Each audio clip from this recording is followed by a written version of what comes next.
नमस्ते। Venture capital, ये शब्द सुनते ही दिमाग में शार्क टैंक, बड़े बड़े चेक और रातों रात बनने वाले अरबपतियों की तस्वीरें आती हैं। बिल्कुल। लेकिन आज हमारे पास जो आर्टिकल्स और नोट्स हैं वो इस चमकदार सतह के नीचे की कहानी बताते हैं। इसका नाम है वेंचर कैपिटल की बुनियाद, इनोवेशन का पावर लॉ। बिल्कुल। और हमारा गोल ये समझना है कि एक वेंचर कैपिटलिस्ट यानी एक वीसी का दिमाग वो चलता कैसा है। ये दुनिया हमारे और आपके जैसे आम निवेशकों की दुनिया से बिल्कुल अलग है। यहाँ के नियम उल्टे हैं। उल्टे कैसे? जहाँ हम लोग रिस्क से बचते हैं, ये लोग जानबूझकर रिस्क के पीछे भागते हैं। तो आज हम इसी मानसिकता को, इसी फिलॉसफी को समझने की कोशिश करेंगे। ये सिर्फ पैसों का खेल नहीं है, ये भविष्य पर दांव लगाने का एक पूरा दर्शन है। तो चलिए इस दुनिया की गहराई में उतरते हैं। इसकी शुरुआत सबसे अजीब और सबसे जरूरी कॉन्सेप्ट से होती है, जिसे ये लोग पावर लॉ कहते हैं। Power law? हाँ, ये एक ऐसा आइडिया है जो वेंचर कैपिटल की पूरी इंडस्ट्री को चलाता है। सुनने में तो बहुत टेक्निकल लगता है, पर इसका मतलब काफी सीधा है ना? जी जी। कि एक वीसी फंड का लगभग सारा का सारा मुनाफा बस एक या दो कंपनियों से आता है। एकदम सही। सोचिए, एक वीसी ने 20 स्टार्टअप्स में पैसा लगाया। पावर लॉ के हिसाब से हो सकता है उनमें से 15 कंपनियां पूरी तरह से डूब जाएं। 15? हाँ, 0। 3-4 कंपनियां शायद बस अपना पैसा वापस कर दें, मामूली रिटर्न। अच्छा। लेकिन वो एक या दो कंपनियां वो इतनी बड़ी हिट होंगी कि पूरे फंड का पैसा कई गुना करके लौटा देंगी। वो एक फेसबुक या एक गूगल बाकी सारी असफलताओं को न सिर्फ ढक देती हैं, बल्कि पूरे फंड को जबरदस्त मुनाफा भी देती है। बिल्कुल। एक मिनट, तो आप कह रहे हैं कि एक वीसी के लिए 10 में से 7 या 8 कंपनियों का फेल हो जाना नॉर्मल है? नॉर्मल है? नॉर्मली नहीं, एक्सपेक्टेड है। ये तो किसी भी आम निवेशक को डरा देगा। ये तो पोर्टफोलियो मैनेजमेंट के हर नियम के खिलाफ है, जहां हमें सिखाया जाता है कि अपने रिस्क को फैलाओ। बिल्कुल। यही तो सारा खेल पलट जाता है उनके लिए। एक छोटा सुरक्षित रिटर्न लगभग एक असफलता के बराबर है। मतलब? अगर किसी कंपनी में उन्होंने 10 करोड़ लगाए और वो 5 साल बाद 12 करोड़ बनकर निकली, तो वो खुश नहीं होंगे। क्यों नहीं? प्रॉफिट तो हुआ। क्योंकि उस एक ठीक-ठाक कंपनी ने उस स्लॉट को भर दिया जहां कोई अगली गूगल हो सकती थी, जो 10 करोड़ को 1000 करोड़ बना देती। तो इसका मतलब ये हुआ कि वो जानबूझकर ऐसी चीजों की तलाश में रहते हैं जो थोड़ी पागलपन भरी लगें। हाँ, ऐसे आइडियाज जिनमें या तो आसमान छूने की ताकत हो या फिर जमीन पर गिरने की, बीच का कोई रास्ता नहीं। एग्जैक्टली। वो जानबूझकर अपरिपक्व बाजारों, अनटेस्टेड टेक्नोलॉजी और अक्सर पहली बार कंपनी बना रहे अनुभवी संस्थापकों पर दांव लगाते हैं। अनुभवी संस्थापकों पर? ये तो सुनने में ही अजीब है। कोई ऐसा क्यों करेगा? क्योंकि इसके पीछे एक तर्क है। अगर कोई आइडिया पूरी तरह से सुरक्षित, साफ और सबको समझ आ रहा है, तो शायद उसमें बहुत बड़ा बनने की गुंजाइश ही नहीं है। या फिर उस पे पहले से ही बड़ी कंपनियां काम कर रही होंगी। बिल्कुल। असली अवसर अनिश्चितता में छिपा होता है। सफल वीसीज का काम भविष्य की भविष्यवाणी करना नहीं है, बल्कि संभावना को पहचानना है इससे पहले कि वो बाकी दुनिया को दिखाई दे। तो ये हमें वीसीज की दुनिया की सबसे पुरानी बहस पर लाता है। सफलता के लिए ज्यादा महत्वपूर्ण क्या है, एक बेहतरीन टीम और संस्थापक या एक जबरदस्त मार्केट? हाँ, ये $1 मिलियन डिबेट है। सोर्सेज में इस पर काफी कुछ कहा गया है। आप किस तरफ हैं? देखिए, एक मजबूत तर्क मार्केट के पक्ष में आता है। मशहूर वीसी मार्क एंड्रीसन का एक कोट है, जब एक बेहतरीन टीम एक बेहतरीन मार्केट से मिलती है तो मार्केट जीतता है। अच्छा। और जब एक खराब टीम एक बेहतरीन मार्केट से मिलती है तो भी मार्केट ही जीतता है। मतलब मार्केट एक सुनामी की लहर की तरह है। अगर आप सही जगह पर हैं तो लहर आपको अपने साथ बहा कर ले ही जाएगी, चाहे आपकी नाव कितनी भी अच्छी या बुरी क्यों ना हो। बिल्कुल। आप एक बढ़ते हुए मार्केट को ऐसे ही देख सकते हैं। अगर हर कोई स्मार्टफोन खरीद रहा है तो एक औसत ऐप बनाने वाली कंपनी भी शायद चल जाएगी। मार्केट का मोमेंटम उसे खींच लेगा। हाँ, लेकिन दूसरी तरफ एक और बड़ा ग्रुप है जो कहता है कि सब कुछ संस्थापक पर निर्भर करता है। यानी वो नाविक जो नाव चला रहा है, उनका क्या तर्क है? उनका कहना है कि एक बेहतरीन संस्थापक मुश्किल समय में भी टिका रह सकता है। जब मार्केट खराब हो, जब प्रोडक्ट फेल हो जाए, जब पैसे खत्म हो रहे हों, तब एक मजबूत, लचीला और क्रिएटिव संस्थापक ही कंपनी को बचा सकता है। वो अपनी स्ट्रैटेजी बदल सकता है, जिसे पिवट करना कहते हैं, और एक नई दिशा खोज सकता है। एक खराब संस्थापक एक बेहतरीन अवसर को भी बर्बाद कर सकता है। तो एक कमजोर टीम तो उस लहर पे टिकी नहीं पाएगी, डूब जाएगी, है ना? क्या एक बेहतरीन फाउंडर एक खराब मार्केट में भी रास्ता बना सकता है? आपने मुद्दे की जड़ पकड़ ली। असल में ये या वो का मामला नहीं है। टॉप वीसीज इन दोनों के संगम की तलाश करते हैं। अच्छा। वो पूछते हैं, क्या ये संस्थापक इतना काबिल है कि इस बड़े मार्केट को जीत सके? और क्या ये मार्केट वाकई इतना बड़ा है कि अगर ये जीत गया तो हमें असाधारण रिटर्न मिलेगा? तो असली जादू इसी तालमेल में है। बिल्कुल। लेकिन ये तालमेल भी अधूरा है अगर एक चीज गायब हो। आप टाइमिंग की बात कर रहे हैं ना? हाँ। कि क्या बाजार उस आइडिया के लिए तैयार भी है या नहीं? हाँ, और ये एक ऐसा फैक्टर है जिसे अक्सर लोग नजरअंदाज कर देते हैं। हम आज सफल कंपनियों को देखते हैं और सोचते हैं क्या शानदार आइडिया था। लेकिन हम ये भूल जाते हैं कि शायद वैसा ही आइडिया 5 साल पहले भी आया हो और बुरी तरह फेल हो गया हो। सोर्सेज में इसका एक बेहतरीन उदाहरण दिया गया है। जैसे अगर आपके पास YouTube जैसा वीडियो शेयरिंग का आइडिया 1998 में होता। बिल्कुल फेल होता। क्यों? क्योंकि उस वक्त ज्यादातर लोगों के पास धीमा डायल अप इंटरनेट था। सही बात है। वीडियो स्ट्रीमिंग एक मजाक की तरह लगता। डिजिटल कैमराज आम नहीं थे। यानी आइडिया अच्छा था, लेकिन टेक्नोलॉजी और कस्टमर बिहेवियर उसके लिए तैयार नहीं थे। मुझे वेब वैन की कहानी याद आती है। 90 के दशक के आखिर में ऑनलाइन ग्रोसरी डिलीवरी का आइडिया। हाँ, क्लासिक केस है। आज इंस्टाकार्ट और ज़ेप्टो अरबों की कंपनियां हैं, लेकिन वेब वैन जिसने $1 अरब से ज्यादा उठाए थे, वो बुरी तरह फेल हो गया। आइडिया वही था, बस दुनिया तैयार नहीं थी। वो टाइमिंग का परफेक्ट केस है। तो सवाल उठता है कि वीसी सही टाइमिंग का अंदाजा लगाते कैसे हैं? ये कोई जादू नहीं है। तो फिर क्या है? तो वो बड़े ट्रेंड्स को बहुत करीब से देखते हैं।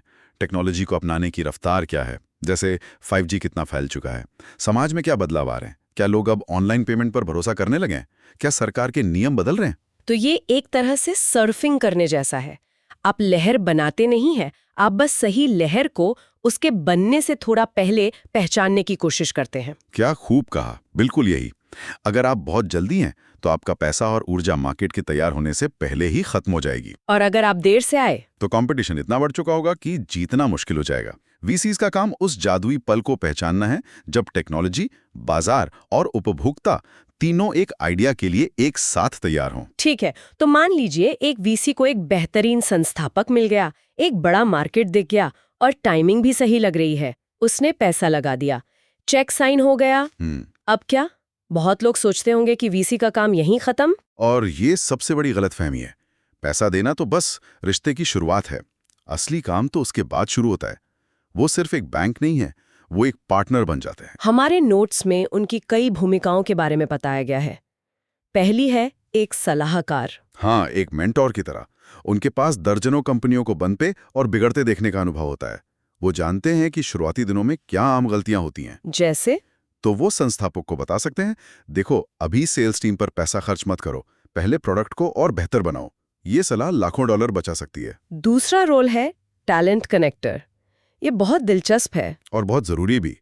एक छोटे अनजान स्टार्टअप के लिए किसी बड़ी कंपनी से एक टॉप इंजीनियर या मार्केटिंग हेड को लाना लगभग नामुमकिन होता है। सही। लेकिन एक अच्छा वीसी अपने नेटवर्क का इस्तेमाल करता है। वो उस टॉप इंजीनियर को फोन करके कह सकता है, मैं इस कंपनी के बोर्ड पर हूं और मुझे लगता है कि ये कुछ बहुत बड़ा करने वाले हैं, तुम्हें इनके फाउंडर से मिलना चाहिए। ये एक दरवाजा खोल देता है जो पहले बंद था। एग्जैक्टली। और जाहिर है वो नेटवर्क बिल्डर भी हैं। बिल्कुल। पहले बड़े ग्राहक दिलवाने में, दूसरी कंपनियों के साथ पार्टनरशिप करवाने में मदद करते हैं। और एक भूमिका है गवर्नेंस लीडर की। ये सुनने में थोड़ा बोरिंग लगता है पर जरूरी होगा। ये कंपनी में अनुशासन लाता है। वीसीज अक्सर कंपनी के बोर्ड ऑफ डायरेक्टर्स में बैठते हैं। वो ये सुनिश्चित करते हैं कि कंपनी सही दिशा में जा रही है, पैसों का सही इस्तेमाल हो रहा है और बड़े फैसले सोच समझ कर लिए जा रहे हैं। वो संस्थापक को जवाबदेह बनाते हैं। इन सोर्सेज में एक और बात पर जोर दिया गया है कि इंडस्ट्री में अब फाउंडर फ्रेंडली कल्चर आ गया है। ये हमेशा से ऐसा नहीं था, है ना? नहीं, बिल्कुल नहीं। पहले तो वीसीज की इमेज बड़ी खतरनाक हुआ करती थी कि वो आते हैं और फाउंडर्स को कंपनी से बाहर निकाल देते। हाँ, वो पुरानी स्टीरियोटाइप थी और उसमें कुछ सच्चाई भी थी। हाँ। पहले वीसीज का नियंत्रण बहुत ज्यादा होता था। हाँ। लेकिन पिछले 15-20 सालों में शक्ति का संतुलन संस्थापकों की तरफ झुका है। ऐसा क्यों हुआ? इसके 2 बड़े कारण हैं। पहला, वीसीज के बीच ही इतना कंपटीशन बढ़ गया है। अच्छे स्टार्टअप्स के पास आज 5-10 वीसीज से फंडिंग का ऑफर होता है, तो वो अपनी शर्तें रख सकते हैं। और वो ऐसे निवेशक चुनते हैं जो बॉस बनने की बजाय पार्टनर बनना चाहें। बिल्कुल। और दूसरा कारण है सीरियल एंटरप्रेन्योर्स का उदय। मतलब वो संस्थापक जो एक के बाद एक सफल कंपनियां बनाते हैं। हाँ, जब कोई ऐसा इंसान जिसने पहले ही $1 अरब की कंपनी बनाई हो, वो अपनी नई कंपनी के लिए पैसा लेने आता है, तो उसकी मोल भाव करने की शक्ति बहुत ज्यादा होती है। वो कंट्रोल अपने हाथ में रखता है। इसलिए अब ये मॉडल साझेदारी का है। नियंत्रण का नहीं। ठीक है, तो इस पूरी चर्चा को समेटते हैं। अगर हमें इस सब से कुछ मुख्य सबक निकालने हो वीसी की दुनिया की नींव, तो वो क्या होंगे? पहला और सबसे बड़ा नियम, छोटी सुरक्षित जीत की तलाश मत करो, बड़ी इंडस्ट्री को बदलने वाली सफलताओं पर दाव लगाओ। पर सही होते हैं ये मायने नहीं रखता, मायने ये रखता है कि जब आप सही होते हैं तो कितना बड़ा सही होते हैं। मतलब एक वीसी का पोर्टफोलियो ठीक-ठाक कंपनियों से नहीं बच सकता। नहीं, उसे एक दो असाधारण कंपनियों की जरूरत होती है। दूसरा नियम ये होगा, संस्थापक और बाजार के तालमेल पर फोकस करो। ये सवाल नहीं है कि कौन ज्यादा जरूरी है, सवाल ये है कि क्या यही वो इंसान है जो इसी बाजार में तूफान ला सकता है। ये केमिस्ट्री ही सब कुछ है। हम्म तीसरा, जैसा हमने बात की, टाइमिंग राजा है। एक बेहतरीन आइडिया गलत समय पर एक गलत आइडिया ही होता है। और चौथा, जो अक्सर लोग भूल जाते हैं, ये बिजनेस रिश्तों का है। एक संस्थापक और निवेशक का रिश्ता 7 से 10 साल तक चल सकता है, कभी कभी उससे भी ज्यादा। ये एक लेन देन नहीं, एक लंबी शादी की तरह है। बिल्कुल, अगर भरोसा नहीं है तो ये काम नहीं करेगा। और इस काम को करने के लिए खास तरह के इंसान की जरूरत होती है। जी सोर्सेज में कुछ गुणों का जिक्र है, सिर्फ फाइनेंस की समझ काफी नहीं है ना? बिल्कुल नहीं। सबसे पहले चाहिए बौद्धिक जिज्ञासा। आपको हर दिन नई टेक्नोलॉजी, नए बिजनेस मॉडल के बारे में सीखने के लिए जुनूनी होना पड़ेगा। आपको हमेशा सीखते रहना होगा। हाँ। फिर चाहिए स्वतंत्र सोच। आपको ऐसे आइडिया पर दाव लगाने की हिम्मत होनी चाहिए जिसका बाकी सब मजाक उड़ा रहे हो। सोचिए, एयरबीएनबी के पहले निवेशक ने क्या सुना होगा, तुम चाहते हो कि मैं अजनबियों को अपने घर में सोने दूं? उस वक्त ये एक पागलपन भरा आइडिया लगता था। और जाहिर है बहुत सारा धैर्य, यानी दीर्घकालिक सोच। ये कोई जल्दी अमीर बनो स्कीम नहीं है। एक कंपनी को बड़ा बनने में 1 दशक लग सकता है। और शायद सबसे जरूरी है भावनात्मक अनुशासन। ये इंडस्ट्री एक इमोशनल रोलर कोस्टर है। हो सकता है सोमवार को आपकी एक कंपनी दिवालिया हो जाए और शुक्रवार को दूसरी यूनिकॉर्न बन जाए। हाँ, आपको इन ऊंच नीच के बीच अपना संतुलन बनाए रखना होता है। असफलताओं से निराश हुए बिना और सफलताओं में बहे बिना अपने विश्वास पर टिके रहना ही असली कला है। तो आज हमने समझा कि वेंचर कैपिटलिस्ट सिर्फ वित्त का एक क्षेत्र नहीं है। ये रिस्क सहने की क्षमता, बाजार की दूरदर्शिता, इंसान को परखने की कला और भविष्य को बदलने वाले विचारों में एक गहरे विश्वास पर बनी एक पूरी विधा है। बिल्कुल। और ये चर्चा एक दिलचस्प सवाल भी छोड़ जाती है। ये सारी सामग्री वेंचर कैपिटलिस्ट के नजरिए से लिखी गई है, लेकिन तब क्या होता है जब ये पावर लॉ वाली सोच, यानी विशाल असाधारण जीतों पर ये ध्यान समाज के दूसरे क्षेत्रों में लागू होता है, जैसे विज्ञान, कला या सामाजिक नीति में? हाँ, एक ऐसी दुनिया के क्या फायदे और क्या अनदेखे खतरे हो सकते हैं जो सिर्फ यूनिकॉर्न समाधान खोजने पर ऑब्सेस्ड हो जाए और उस धीमी स्थिर प्रगति को नजरअंदाज कर दे जो शायद एक ज्यादा मजबूत समाज बनाती है। वेंचर कैपिटल यानी वीसी, ये शब्द सुनते ही दिमाग में शॉक टैंक वाले पिचेस, रातों रात बने बिलियनर्स और सिलिकॉन वैली की सक्सेस स्टोरीज घूमने लगती हैं। हाँ बिल्कुल। लगता है जैसे ये कोई मैजिकल दुनिया है जहां वीसीज के पास कोई क्रिस्टल बॉल है जिससे वो फ्यूचर के गूगल और अमेज़न को पहचान लेते हैं। हाँ, काश ऐसा होता। लेकिन असल में जब एक फाउंडर उस कॉन्फ्रेंस रूम में अपना पिच दे रहा होता है तो वीसी के दिमाग में चल क्या रहा होता है, आज हम इसी प्रोसेस को डिकोड करने वाले हैं। और हमारे पास है वेंचर कैपिटल मास्टरी नाम की किताब के कुछ हिस्से। हाँ, तो हम एक वीसी के दिमाग में झांक कर देखेंगे कि हजारों में से वो एक विनर चुनते कैसे हैं। हाँ, वीसीज की दुनिया बाहर से जितनी ग्लैमरस दिखती है, अंदर से उतनी ही कॉम्प्लेक्स है। ये सिर्फ बेस्ट आइडिया पर पैसा लगाने का खेल नहीं है। अच्छा। यहाँ गट फीलिंग, डेटा और फाउंडर की वाइब का एक अजीब सा कॉकटेल बनता है। सबसे बड़ी चैलेंज ये है कि ये सारे फैसले बहुत ही लिमिटेड इन्फॉर्मेशन और जबरदस्त अनसर्टेनिटी के बीच लिए जाते हैं। एग्जैक्टली। कोई नहीं जानता कि आज का छोटा सा स्टार्टअप कल दुनिया बदलेगा या बंद हो जाएगा। इसीलिए वीसीज एक मेंटल फ्रेमवर्क पर काम करते हैं जो उन्हें इस धुंध में भी रास्ता दिखाता है। तो आज हम उसी फ्रेमवर्क को समझने की कोशिश करेंगे।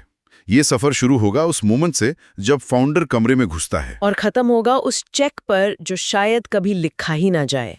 So let's unpack this. पहली और सबसे चौंकाने वाली बात जो इस किताब में बताई गई है वो ये कि वीसीज अक्सर उन स्टार्टअप्स को रिजेक्ट कर देते हैं जो एक अच्छा प्रॉफिटेबल बिजनेस बन सकते हैं। हाँ, ये तो बड़ी अजीब बात है। एक कंपनी जो पैसा कमा सकती है उसे वीसी मना कर देगा। ये तो बिजनेस के उसूलों के खिलाफ लगता है। मुझे ये समझना है कि ऐसा क्यों होता है। बिल्कुल, और यही वीसी मॉडल का सबसे मिसअंडरस्टूड पार्ट है।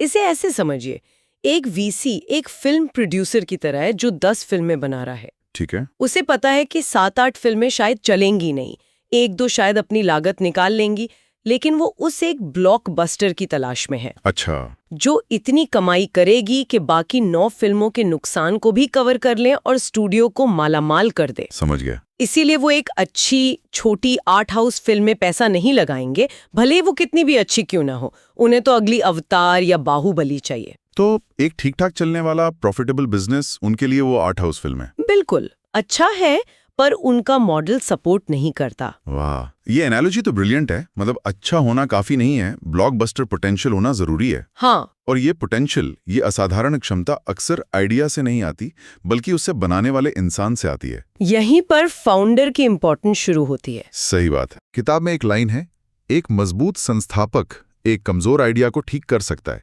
लेकिन एक कमजोर संस्थापक एक मजबूत आइडिया को भी डुबो सकता है। एग्जैक्टली। ये वेंचर कैपिटल का गोल्डन रूल है, bet on the jockey not the horse. निवेशक किसी भी चीज से ज्यादा फाउंडर पर दांव लड़ाते हैं। जब वो पिच सुन रहे होते हैं तो वो स्लाइड से ज्यादा फाउंडर को रीड कर रहे होते हैं।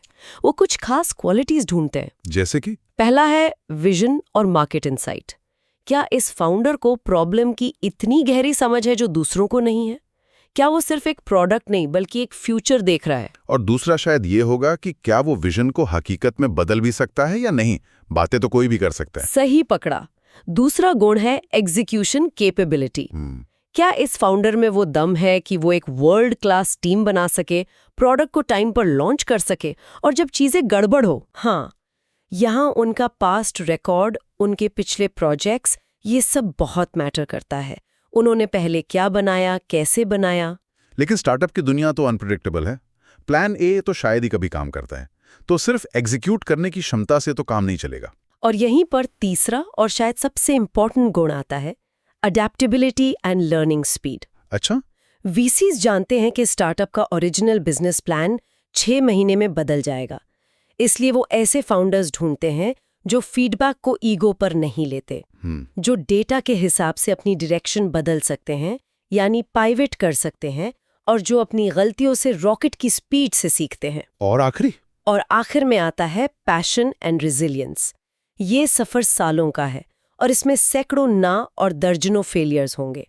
वीसीज ये देखना चाहता है कि क्या फाउंडर में वो आग, वो इमोशनल स्टैमिना है कि वो बुरे से बुरे दौर में भी टिका रहेगा। लेकिन एक मिनट, क्या ये जुनून और लचीलापन, जिसे रेजिलियंस कहते हैं, कभी-कभी नुकसानदेह नहीं हो सकता?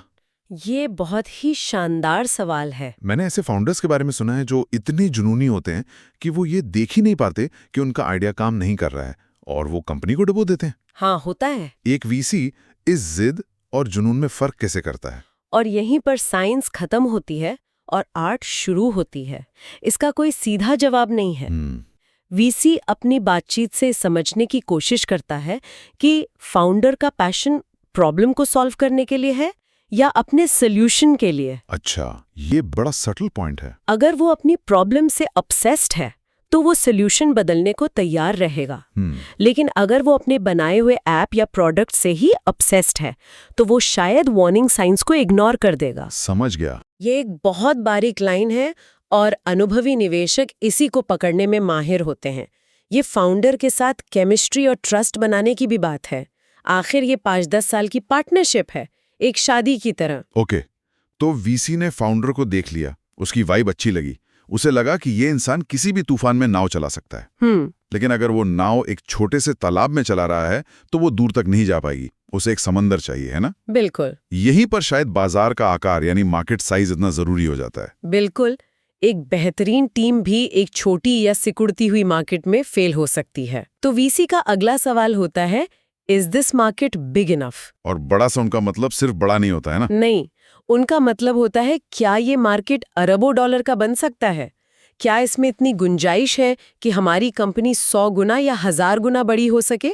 वाव। इसीलिए वीसीज उन स्टार्टअप्स को पसंद करते हैं जो या तो एक बहुत बड़ी एग्जिस्टिंग मार्केट जैसे ई कॉमर्स को डिसरप्ट कर रहे हों, या एक तेजी से बढ़ती हुई नई मार्केट जैसे AI या क्लीन एनर्जी का हिस्सा हो। और मार्केट साइज के साथ साथ मैंने सुना है कि टाइमिंग सब कुछ होती है। कहते हैं ना, being too early is the same as being wrong. हाँ, बहुत जल्दी आ जाना भी उतना ही बुरा है जितना बहुत देर से आना। ये एक $1 मिलियन सवाल है। क्या दुनिया आपके सॉल्यूशन के लिए तैयार है? सही टाइमिंग कई चीजों का मिक्स होती है। क्या टेक्नोलॉजी मैच्योर हो चुकी है? जैसे YouTube तभी सबल हो पाया जब ब्रॉडबैंड इंटरनेट आम हो गया। एग्जैक्टली। क्या लोग यानी कस्टमर्स इस बदलाव को अपनाने के लिए तैयार है? क्या जरूरी इंफ्रास्ट्रक्चर मौजूद है? और क्या इकोनॉमिक या लीगल माहौल सही है? मतलब VCs हमेशा इन हवाओं का रुख भांपने की कोशिश करते हैं। हाँ, अगर आप समय से बहुत आगे हैं तो मार्केट आपको नहीं समझेगा, और अगर आप देर से आते हैं तो कंपटीशन आपको खा जाएगा। ठीक है, तो मान लेते हैं कि VC को एक जबरदस्त फाउंडर मिल गया, मार्केट भी बहुत बड़ा है और टाइमिंग भी सही लग रही है। अब तक सब कुछ हाइपोथेटिकल है, सब कहानियां हैं। इसके बाद VC असली सबूत मांगता होगा, राइट? एग्जैक्टली। अब VC कहता है शो मी द प्रूफ, और वो सबूत है एक magical term, product market fit. हाँ, ये प्रोडक्ट मार्केट फिट सुनने में टेक्निकल लगता है। आसान भाषा में इसका मतलब क्या हुआ? क्या ये सिर्फ अच्छी सेल्स है? सेल से कहीं ज्यादा। सोचिए, आपने एक नया ऐप बनाया है। अगर आपको लोगों को बार बार विज्ञापन दिखाकर या डिस्काउंट देकर उसे डाउनलोड करवाना पड़ रहा है तो ये पुश है। आप प्रोडक्ट को मार्केट की तरफ धकेल रहे हैं। बिल्कुल। लेकिन अगर लोग उसे इस्तेमाल करने के बाद अपने दोस्तों को खुद बता रहे हैं, सोशल मीडिया पर उसके बारे में लिख रहे हैं और कह रहे हैं यार ये ऐप तो होना ही चाहिए, तो वो पुल है। मार्केट खुद आपके प्रोडक्ट की तरफ खींचा चला आ रहा है। जब आपका प्रोडक्ट हटा देने पर यूजर्स को सच में फर्क पड़े, वो बेचैन हो जाएं, वही असली प्रोडक्ट मार्केट फिट है। तो VCs इसे नापते कैसे हैं? क्या वो कोई खास मीट्रिक देखते हैं? वो कुछ कॉन्क्रीट साइंस देखते हैं, जैसे यूजर्स कितनी बार ऐप खोल रहे हैं, कितने लोग जो ट्रायल वर्जन इस्तेमाल करते वो पेड कस्टमर बन रहे हैं, और ऑर्गेनिक ग्रोथ, और सबसे जरूरी ऑर्गेनिक ग्रोथ कितनी है, यानी बिना मार्केटिंग के कितने नए ग्राहक आ रहे हैं। ये नंबर्स किसी भी बिजनेस प्लान से ज्यादा सच बोलते हैं। ये इस बात का सबसे बड़ा प्रूफ है कि आपने कुछ ऐसा बना दिया है जिसे लोग सच में चाहते हैं। एग्जैक्टली। ओके, तो प्रोडक्ट चल पड़ा है, लोग उसे पसंद कर रहे हैं, जाहिर है ये देखकर दूसरे लोग भी मैदान में कूद पड़ेंगे, कॉम्पिटिटर्स वैसा ही कुछ बनाने की कोशिश करेंगे। हाँ, हमेशा। ऐसे में कंपनी खुद को बाकियों से अलग कैसे रखेगी? यहाँ पर VC का अगला फिल्टर आता है, जिसे कहते हैं कंपेटिटिव एडवांटेज या मोट। मोट यानी किले के चारों ओर की खाई। हाँ, बिल्कुल। आपकी कंपनी के चारों तरफ वो खाई क्या है जिसे दुश्मन पार ना कर सके। स्टार्टअप को ये दिखाना होता है कि उसके पास ऐसा क्या है जिसे आसानी से कॉपी नहीं किया जा सकता। जैसे ये कोई यूनिक टेक्नोलॉजी हो सकती है जिस पर पेटेंट हो, एक बहुत मजबूत ब्रांड जिसे बनाने में सालों लगे हों, या फिर नेटवर्क इफेक्ट्स, जैसे फेसबुक या व्हाट्सएप। सही। जितने ज्यादा लोग इन्हें इस्तेमाल करते हैं, ये उतने ही वैल्यूएबल बन जाते हैं और किसी नए प्लेयर के लिए compete करना नामुमकिन हो जाता है। मतलब सिर्फ हम दूसरों से बेहतर काम करेंगे या हमारी टीम अच्छी है, ये सब असली मोट नहीं है। नहीं, ये सब टेम्परेरी फायदे हैं। कोई भी आपसे बेहतर टीम बना सकता है या आपसे ज्यादा मेहनत कर सकता है। VCs एक स्ट्रक्चरल एडवांटेज ढूंढ रहे हैं, कुछ ऐसा जो कंपनी के DNA में हो। ज्यादा पैसा लगाकर आपके आइडिया को कॉपी कर सकती है और आपको मार्केट से बाहर कर सकती है। तो ये सब सुनकर लगता है कि इस पूरी प्रक्रिया में रिस्क ही रिस्क है। तो एक बेहतरीन संस्थापक, बड़ा बाजार, सही समय, प्रोडक्ट मार्केट फिट और एक मजबूत मोट, इन सब चीजों का एक साथ मिलना तो लॉटरी लगने जैसा है। बिल्कुल। तो सवाल यह है कि VCs इस जबरदस्त रिस्क को मैनेज कैसे करते हैं? वो अपना सारा पैसा एक ही कंपनी पर तो नहीं लगा देते होंगे ना? बिल्कुल नहीं। वो इसे एक बहुत ही सिस्टमैटिक तरीके से मैनेज करते हैं, जिसे पोर्टफोलियो स्ट्रैटेजी कहते हैं। पोर्टफोलियो स्ट्रैटेजी मतलब वो किसी एक स्टार्टअप पर अपना सब कुछ दांव पर नहीं लगाते। इसका पहला हिस्सा है डाइवर्सिफिकेशन, यानी विविधता। अपने सारे अंडे एक ही टोकरी में नहीं रखते। हाँ, एक ही फंड से वो 20-30 अलग अलग स्टार्टअप्स में पैसा लगाते हैं। ये स्टार्टअप्स अलग अलग इंडस्ट्री के होते हैं, अलग अलग स्टेज के होते हैं। इससे उनके उस एक ब्लॉकबस्टर को खोजने के चांसेस बढ़ जाते हैं। और दूसरा हिस्सा क्या है? दूसरा और ज्यादा जरूरी हिस्सा है फॉलो ऑन इन्वेस्टमेंट। वो अपने विनर्स पर और ज्यादा दांव लगाते हैं। अच्छा। जिन 20-30 कंपनियों में उन्होंने शुरू में पैसा लगाया, उनमें से जो 4-5 कंपनियां वाकई अच्छा परफॉर्मेंस कर रही होती है, जिनमें प्रोडक्ट मार्केट फिट के स्ट्रॉन्ग सिग्नल्स दिख रहे होते हैं। वीसीज आने वाले फंडिंग राउंड्स में उनमें और ज्यादा पैसा लगाते हैं। हाँ, और जो कंपनियां स्ट्रगल कर रही होती हैं, उनसे वो धीरे धीरे अपना ध्यान और पैसा हटा लेते हैं। इस तरह वो अपनी कैपिटल को उन कंपनियों में कॉन्सेंट्रेट करते हैं जिनमें सबसे ज्यादा पोटेंशियल होता है। और असफलता के बारे में क्या, उसे कैसे देखते हैं? क्योंकि जैसा हमने शुरू में कहा, ज्यादातर स्टार्टअप्स तो असफल ही होते हैं। क्या ये वीसी के लिए एक पर्सनल फेलियर होता है? नहीं, बिल्कुल नहीं। असफलता को इस खेल का एक एक्सपेक्टेड एंड नेसेसरी पार्ट माना जाता है। एक सफल वीसी जानता है कि उसके पोर्टफोलियो की 70-80% कंपनियां या तो फेल हो जाएंगी या बस एवरेज रिटर्न देंगी। इसलिए वो फेल हो रहे निवेश को जल्दी पहचानने और उसे एक्सेप्ट करने में इमोशनल नहीं होते। तो वो इन असफलताओं से सीखते हैं। सबसे जरूरी बात यही है, हर फेलियर एक डेटा पॉइंट है। वो एनालाइज करते हैं कि क्या गड़बड़ हुई, क्या फाउंडर में कमी थी, क्या मार्केट टाइमिंग गलत थी, या प्रोडक्ट ही सही नहीं था। अच्छा, इस लर्निंग से वो भविष्य के लिए अपने डिसीजन मेकिंग फ्रेमवर्क को और बेहतर बनाते हैं। फेलियर को एक डेटा सोर्स की तरह देखा जाता है, एक पर्सनल हार की तरह नहीं। तो आज की इस पूरी बातचीत से जो वीसीज की सोच का नक्शा बना है, उसकी कुछ बड़ी बातें ये हैं। पहली, प्रोडक्ट से पहले इंसान में इन्वेस्ट करो। फाउंडर ही सब कुछ है। दूसरी, छोटे तालाब में बड़ी मछली बनने से अच्छा है बड़े समंदर में उतरो, यानी मार्केट साइज किंग है। और सिर्फ अच्छा बिजनेस नहीं, ब्लॉकबस्टर बिजनेस ढूंढो। सही है। और तीसरी, प्रोडक्ट मार्केट फिट ही असली सच है। कस्टमर्स का प्यार किसी भी पावरपॉइंट प्रेजेंटेशन से ज्यादा कीमती है। और चौथी, वेंचर इन्वेस्टिंग जुआ नहीं है, ये कैलकुलेटेड रिस्क टेकिंग है। पोर्टफोलियो बनाकर और विनर्स पर डबल डाउन करके इस रिस्क को मैनेज किया जाता है। कुल मिलाकर ये सिर्फ स्प्रेडशीट्स और नंबर्स का खेल नहीं है। सफल वेंचर इन्वेस्टिंग साइंस और आर्ट का, डेटा और गट फीलिंग का एक गहरा संगम है। ये भविष्य की भविष्यवाणी करने के बारे में नहीं है, बल्कि ये टैलेंट, टाइमिंग, टेक्नोलॉजी और अवसर के उस रेयर कॉम्बिनेशन को पहचानने के बारे में है जो दुनिया बदल सकता है। और ये पूरी प्रक्रिया हमें एक दिलचस्प सोच पर लाकर छोड़ती है। हाँ, वीसीज इस बात पर दाव नहीं लगाते कि कोई चीज आज क्या है, बल्कि इस बात पर कि वो भविष्य में क्या बन सकती है। उनका फोकस फाउंडर की सीखने की क्षमता और मार्केट की रेडीनेस पर होता है, न कि एक परफेक्ट बिजनेस प्लान पर। ये हमें सोचने पर मजबूर करता है कि क्या पोटेंशियल को आंकने का ये फ्रेमवर्क हम अपनी जिंदगी के दूसरे हिस्सों में भी इस्तेमाल कर सकते हैं, जैसे करियर चुनते वक्त या किसी पर्सनल प्रोजेक्ट को शुरू करते वक्त। बात तो सही है। क्या हम भी लॉन्ग टर्म पोटेंशियल पर दाव लगा रहे हैं या शॉर्ट टर्म परफेक्शन पर अटके हुए हैं? इस पर जरूर सोचिएगा। एक शानदार आइडिया, कुछ ही मुलाकातों में फंडिंग और फिर रातों रात सफलता। स्टार्टअप के दुनिया के बारे में अक्सर ऐसी ही कहानी सोची जाती है ना, एक सीधी सपाट लाइन जो बस ऊपर ही जाती है। पर क्या हकीकत भी इतनी ही सीधी होती है? अगर ऐसा होता तो शायद हर दूसरा इंसान एक सफल उद्यमी होता। असलियत तो मतलब इससे कई ज्यादा उलझी हुई है। इन दस्तावेजों में एक संस्थापक ने अपने सफर को एक सीधी लाइन के बजाय एक स्क्रिबल जैसा बताया है। स्क्रिबल मतलब बच्चे की बनाई हुई बेतरतीब लकीरों जैसा? हाँ बिल्कुल, जिसमें अचानक उछाल भी हैं, गहरे गड्ढे भी हैं और कई बार तो आपको वापस वहीं लौटना पड़ता है जहां से आपने शुरू किया था। तो आज हम इसी हकीकत की गहराई में उतरने वाले हैं। हम समझेंगे कि वेंचर कैपिटल से जुड़ी कंपनियों का असली सफर कैसा होता है, और सबसे जरूरी, एक संस्थापक और निवेशक के बीच का वो रिश्ता, वो इसे कैसे बनाता है या बिगाड़ता है। हमारी आज की चर्चा का आधार है synergy and scale, the founder investor journey नाम के दस्तावेज से लिए गए कुछ अंश, जिसमें असल संस्थापकों और वेंचर कैपिटलिस्ट के अनुभव शामिल हैं। तो चलिए इस गुत्थी को सुलझाते हैं। बिल्कुल, और शुरुआत करते हैं सबसे बड़े मिथक से। कौन सा? कि वेंचर कैपिटल का मतलब सिर्फ और सिर्फ पैसा है। हाँ, ये तो है। आमतौर पर यही सोचा जाता है कि वीसी एक बैंक की तरह है जो आपको बस एक चेक देता है। लेकिन इन अनुभवों को पढ़कर लगता है कि ये सोच बहुत अधूरी है। संस्थापक बार बार इस बात पर जोर दे रहे हैं कि सही वीसी सिर्फ पैसा नहीं बल्कि स्मार्ट मनी लाता है। इसका क्या मतलब है? स्मार्ट मनी, इसका मतलब है वो वैल्यू जो पैसों के साथ जुड़कर आती है। दस्तावेज में एक संस्थापक का अनुभव था। उन्होंने एक फूड टेक स्टार्टअप बनाया था। अच्छा। उन्हें 2 निवेशकों से ऑफर मिला।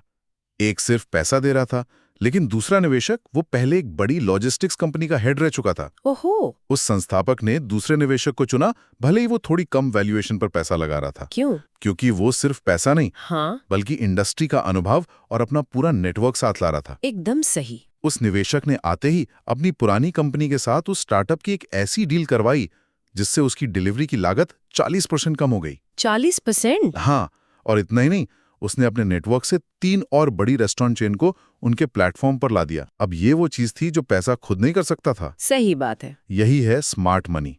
रणनीतिक मार्गदर्शन, बाजार में विश्वसनीयता और वो कनेक्शंस जो आपके लिए दरवाजे खोलते हैं।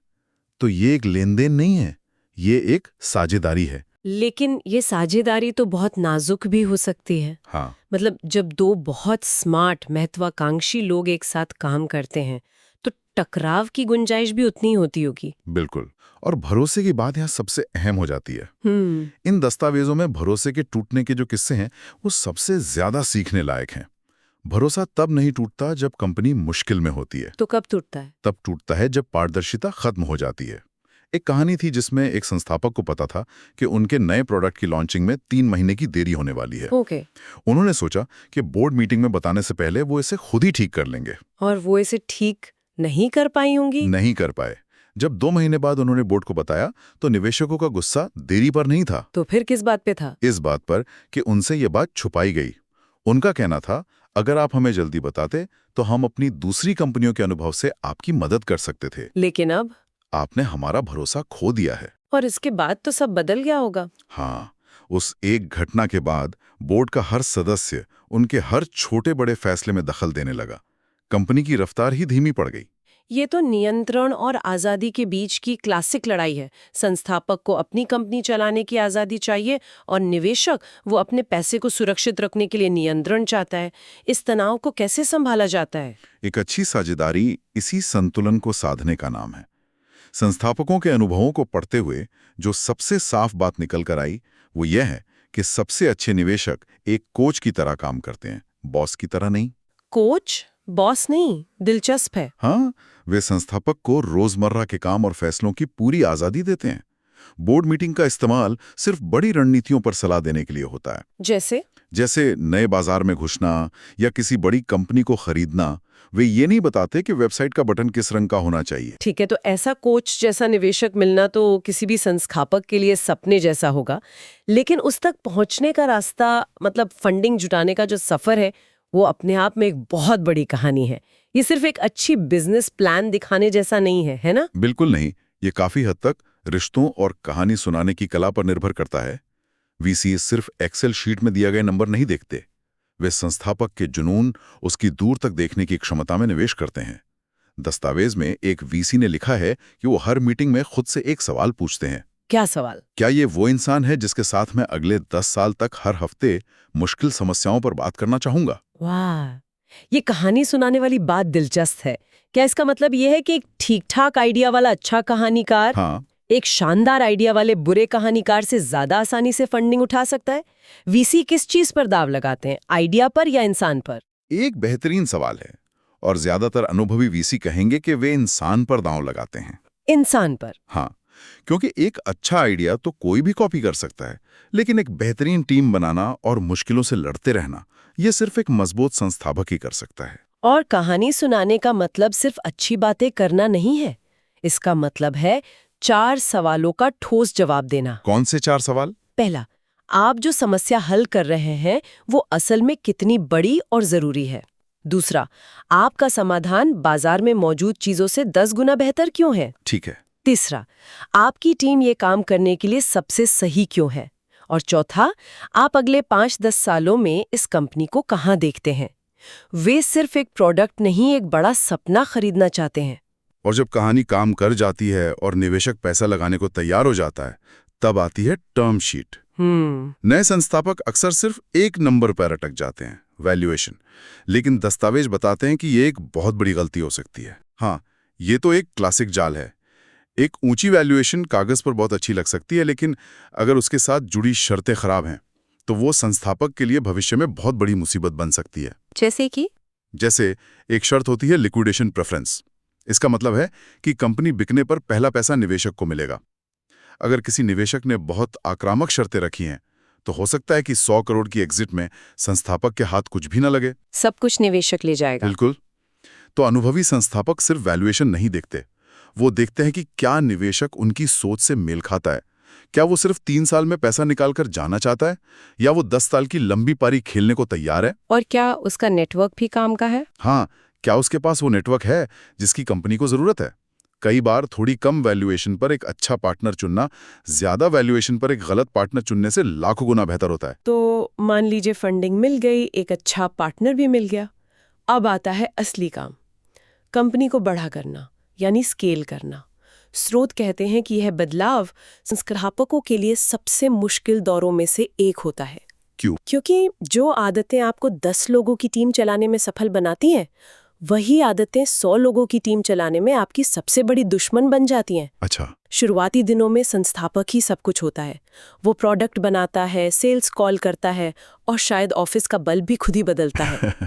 लेकिन जैसे जैसे कंपनी बड़ी होती है, उसे ये सब कुछ खुद करने की आदत छोड़नी पड़ती है। मतलब उसे काम करने वाले से एक संगठन बनाने वाले के तौर पर विकसित होना पड़ता है। उसे दूसरों पर भरोसा करना सीखना होता है। एकदम। और ये बदलाव बहुत बहुत मुश्किल है।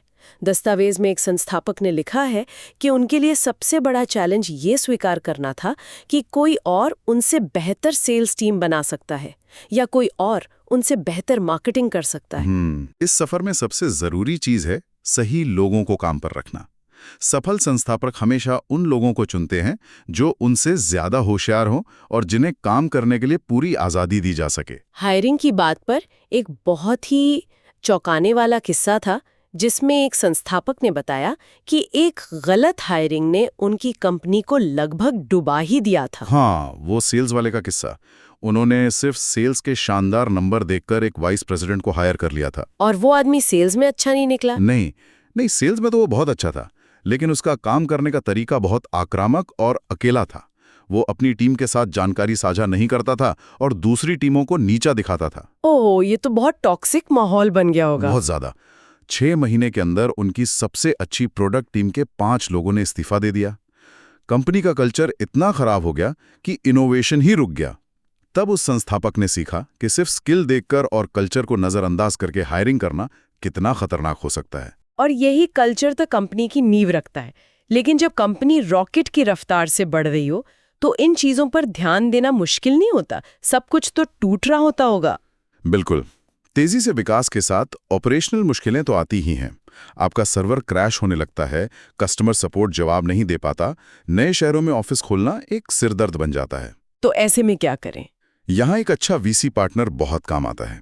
वे अक्सर अपने पोर्टफोलियो की दूसरी कंपनियों को इन्हीं मुश्किलों से गुजरते हुए देख चुके होते हैं। तो वो पहले से ही चेतावनी दे सकते हैं? हाँ, वे संस्थापक को पहले से ही चेता सकते हैं कि देखो, जब तुम 10,000 से 1 लाख यूजर पर जाओगे तो तुम्हें इन 3 चीजों की जरूरत पड़ेगी। तेजी से विकास के साथ एक और खतरा आता है, ध्यान भटकने का। अचानक नए बाजारों में घुसने का मन करता है, प्रोडक्ट में बहुत सारे नए फीचर जोड़ने का दबाव आता है। सफल संस्थापक इससे कैसे बचते हैं? वे अपने मुख्य मिशन को लेकर बहुत अनुशासित होते हैं। दस्तावेज में एक वीसी ने इसे हर चमकती चीज का पीछा न करना कहा है। हर चमकती चीज का पीछा न करना। हाँ, एक सफल संस्थापक जानता है कि उसकी असली ताकत क्या है और वो उसी पर ध्यान केंद्रित रखता है। वे 10 चीजें ठीक ठाक करने के बजाय एक चीज असाधारण रूप से अच्छी तरह करने में विश्वास रखते हैं। लेकिन सफर में सिर्फ विकास की चुनौतियां ही तो नहीं है, संकट भी आते हैं। बल्कि स्रोत तो साफ कहते हैं कि स्टार्टअप की दुनिया में संकट आना एक सामान्य बात है, ये कोई अपवाद नहीं है। बिल्कुल। प्रोडक्ट का फेल हो जाना, बाजार का अचानक गिर जाना, पैसों की कमी। और यही वो पल होते हैं जो तय करते हैं कि स्टार्टअप जिंदा रहेगा या नहीं। हाँ, और यहीं पर निवेशक और संस्थापक के रिश्ते की असली परीक्षा होती है। एक मजबूत वीसी पार्टनर मुश्किल समय में कंपनी का साथ नहीं छोड़ता। वो सिर्फ ये नहीं पूछता कि पैसा कब वापस मिलेगा, बल्कि ये पूछता है हम इसे ठीक करने के लिए क्या कर सकते हैं। जरूरत पड़ने पर वो और पैसा लगाता है, रणनीति बदलने में मदद करता है और दूसरे निवेशकों का भरोसा बनाए रखता है। तो एक मजबूत पार्टनर मुश्किल समय में साथ नहीं छोड़ता। लेकिन मान लीजिए कि मुश्किल ये है कि आपका प्रोडक्ट ही काम नहीं कर रहा। ऐसे में पार्टनर साथ रहकर भी क्या करेगा? क्या यहीं पर वो मुश्किल फैसला आता है जिसे पिवट कहते हैं? बिल्कुल, और ये सबसे मुश्किल फैसलों में से एक है। क्योंकि इसमें आपको ये मानना पड़ता है कि आपका बेबी यानी आपका जो ओरिजिनल आइडिया था वो शायद उतना अच्छा नहीं था। पिवट का मतलब है अपनी मूल रणनीति को बदलना। ये तब होता है जब आपको आंकड़े और ग्राहक साफ साफ बता रहे होते हैं कि आप गलत रास्ते पर हैं। इसके लिए ईमानदारी से अपनी गलतियों को स्वीकारने और अपने अहंकार को एक तरफ रखने की हिम्मत चाहिए। पर यह तय करना कितना मुश्किल होगा कि कब तक अपनी रणनीति पर टिके रहना है और कब रास्ता बदल लेना है। एक तरफ दृढ़ता है और दूसरी तरफ जिद। यह एक बहुत ही नाजुक संतुलन है। स्रोत बताते हैं कि यहां भी एक अनुभवी निवेशक एक बाहरी और निष्पक्ष नजरिए से बहुत मदद करता है। वो आपको ये समझने में मदद कर सकता है कि जो समस्या आ रही है वो काम करने के तरीके में एक अस्थायी गड़बड़ी है या बाजार की बुनियादी सच्चाई ही बदल गई है। मतलब वो बाहर से देखकर ज्यादा साफ बता सकता है। हाँ, एक सफल पिवट सिर्फ आइडिया बदलना नहीं है, बल्कि यह सीखना है कि बाजार आपको क्या सिखाने की कोशिश कर रहा है। तो चलिए अब इस सफर के अंतिम पड़ाव की ओर चलते हैं, एग्जिट। ज्यादातर लोगों के लिए यही अंतिम लक्ष्य होता है। स्रोत इसके कुछ तरीके बताते हैं, जैसे किसी बड़ी कंपनी द्वारा अधिग्रहण या फिर आईपीओ लाना। हाँ, ये मुख्य तरीके हैं, लेकिन यहाँ भी कब और कैसे बहुत मायने रखता है। यह एक ऐसा फैसला है जो संस्थापक और निवेशक मिलकर लेते हैं।